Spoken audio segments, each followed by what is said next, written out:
In this video, I'm going to show how to instantly relieve psoas muscle pain. Stay tuned. Hey everyone, Dr. Rowe coming to you from SpineCare in St. Joseph, Michigan. In this video, we're going to go over a major cause of lower back pain, which is a tight, achy psoas muscle. If you're unfamiliar with it, it is a muscle that starts in your lower back that runs deep through the pelvis towards the front of your thigh. It is a primary hip flexor that aids in movements like lifting your leg and bending at the hip. And when this muscle becomes irritated, it can cause a lot of pain, especially across the front of the thigh that works into the groin, even through the lower back. What usually causes this is a blend of weakness and tightness that builds in the muscle over time. To fix this, I want to go over exercises that are going to help stretch and strengthen the psoas muscle for both quick and long-lasting relief. Just a quick note, each one of these exercises works differently. To get the best results, go through them all and use what gives you the most relief. With that being said, let's get started. This is the marching bridge, and it's a really good exercise to begin with. We're going to start lying flat on our back on a floor or in bed. Have your legs roughly hip width apart, knees bent, feet flat. The first thing that we need to do is lightly brace our core muscles. It's kind of like when somebody pokes you in your stomach, how you tense up, drawing your belly button towards your spine. Just hold that lightly. It'll help protect your back during this exercise. From here, you're going to lightly press your heels into the floor. Take your hands, put them off to your side for support. Now slowly lift your hips upward towards the ceiling until your body roughly is in a straight line from your knees to your hips to your shoulders. If you're unable to get into this position fully, do the best you can, but you're going to feel a ton of muscles start to fire. The core, the back, your butt, your legs, but more importantly, right here over the front of your thighs, targeting the hip flexors and the psoas muscle. Let's hold this comfortably for 3 to 5 seconds, release it, take a breather, and try to do this about 3 to 5 times. And with each repetition, build into it just a little bit more. At this point, a lot of blood flow and warmth is going to come into these muscles, so now they're warmed up and we can really take this one to the next level. So what I'm going to do is build back into my bridge, take one knee, keep it bent at 90 degrees, and then lift it towards my chest as much as I can until I feel a deep activation of the muscles right here over the front of the thigh. Once I feel that, I hold that for a brief second, relax, and then repeat this on the other side. So I'm just going to do a slow marching motion like this for about 3 to 5 repetitions on both sides. And then from there, I'm going to relax, take a breather, and try to repeat this 5 complete times. So 5 repetitions for 5 sets.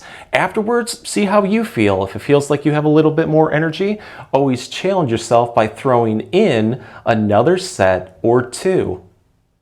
So this is called wall hip flexor circles, and the great part is we can do this when standing. Just stand next to a wall and lean your whole backside flush against it. Put your hands off to your side for support. So whatever side that you're having a little bit more pain or discomfort, let's say it's your right side, what you want to do is take that side's knee, keep it bent roughly at 90 degrees, and raise that knee upward towards the ceiling as much as you can until you feel a deep activation right here over the front of your thigh. The goal is try to get your knee above your hip to activate that psoas muscle. Hold this comfortably for about 3 to 5 seconds. You're going to release it and then repeat this on the other side. So just keep doing this over and over again for about 5 repetitions on both sides. Afterwards, see how you feel. If it feels like you have a little bit more energy, you're more than welcome to throw in another set or 2. But if this is a little bit too easy, what you can do to make this more challenging is add in a circular movement. So let's lift that knee above our hip, activate those muscles, and with your kneecap right here, what you want to do is trace a big wide circle with it as much as you can, and just do this nice and slowly. I like to do this about 5 times in one direction and then switch it up in the opposite direction and repeat. You're going to feel a ton of muscles start to fire. I actually feel it quite a bit in my core. So when you do this, you're probably going to find that one certain movement. For me, it's when I sweep inward like this. It just feels like it's the most tight, achy, or even weak. At that point, I treat it like my weak link, and I keep building into that movement over and over again until it finally loosens up, or I'm not getting any more improvement. So if you really want to take this one to the next level, what you can do is keep your legs straight. So instead of bending your knee, what you want to do is straighten your leg out as much as you can, point your toes towards the floor, and now raise that foot upward towards the ceiling. This will become a really deep activation.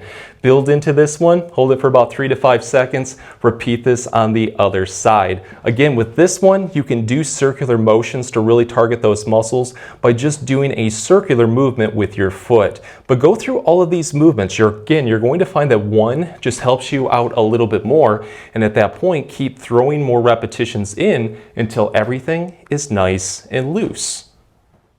So this is what I call the next level hip flexor lunge, and it's a really good one. What we're going to do is start in a lunge position right next to a wall. With this back knee, if you do have a little bit of sensitivity or discomfort, make sure to put a pillow or towel underneath it for extra comfort. So the first thing that we want to do is have very good upright posture. Just have your back nice and straight. From there, you're going to take your hands, place them against the wall for support. What we're going to do from here is slowly lunge our body weight forward towards the wall until we feel a really deep stretch forming over this back leg. Focus on feeling it on the top of your thigh, working into the groin. That means we're targeting those hip flexors and that psoas muscle. Once you feel that, you're going to hold this and now take it to the next level by keeping this front knee bent at 90 degrees and just lifting it straight upward towards the ceiling. So lift that foot off the floor.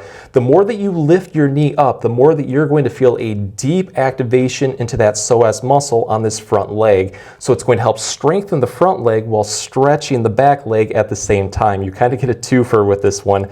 Try to hold this for about 5 seconds. You're going to release it, take a breather, and then repeat this 5 times. And with each repetition, try to build into it just a little bit more. Afterwards, see how you feel. If it feels like you have a little bit more energy, always challenge yourself by throwing in another set or 2. Just remember though, whatever you do on one side, always switch legs and repeat to help keep everything in balance. So here's a really good exercise that we can do seated. The first thing that we're going to do is scoot forward till we're pretty close to the edge of that chair. Take your hands, grip off to the side of the seat or on the armrest for support. So whatever side that you're having a little bit more pain or discomfort, let's say it's our right side, we're going to straighten that leg out as much as we can and then press our heel downward into the floor. The other knee just remains bent.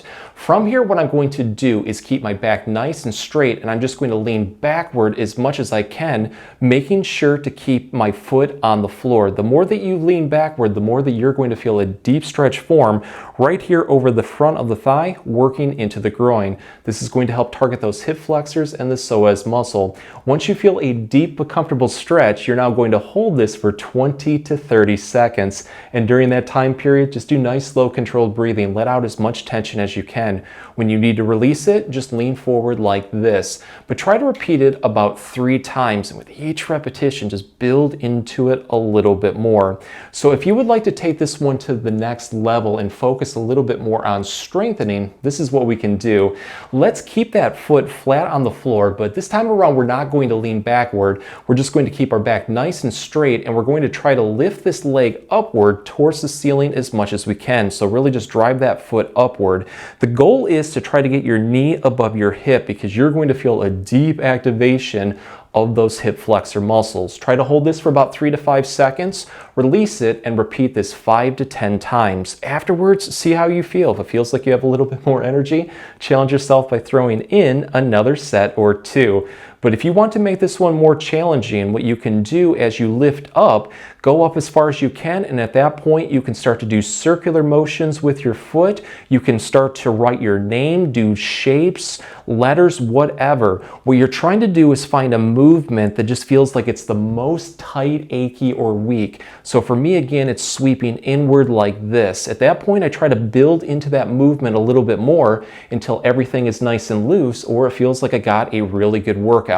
Just remember though, whatever you do on one side, always do on the other, and repeat to keep everything in balance.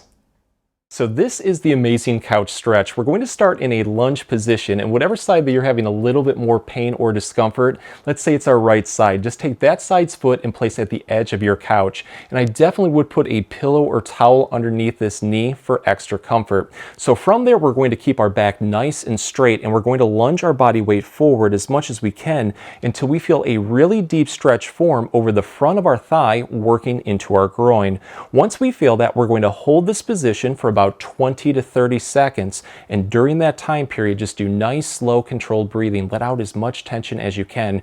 You can release it by rocking backward like this, but try to repeat this about 3 to 5 times. And with each repetition, try to build into it a little bit more. So if you would like to take this one to the next level, what we can do is start adding in some more movements to see if we can get some more relief. The first one is a rotational or twisting movement. So let's get back into our original stretch. Hold this and now put our arms out in front of us, kind of like a genie position. And now twisting or turning through your lower back, you're going to rotate towards the other side. Do this one slowly because it's going to quickly deepen that stretch. Build into this one, hold it for about 20 seconds, release it, and then repeat this a couple more times. Another movement that you can do is a leaning motion. So for this one, we're going to build back into our original stretch, but this time around, we're just going to lean or tilt towards the other side. You're going to feel it a little bit more in the lower back, working towards the belt line, and then finally towards the front of your thigh. 20-second hold, release, repeat a couple more times. I would go through all of these movements. You're probably going to find that one just offers the most relief.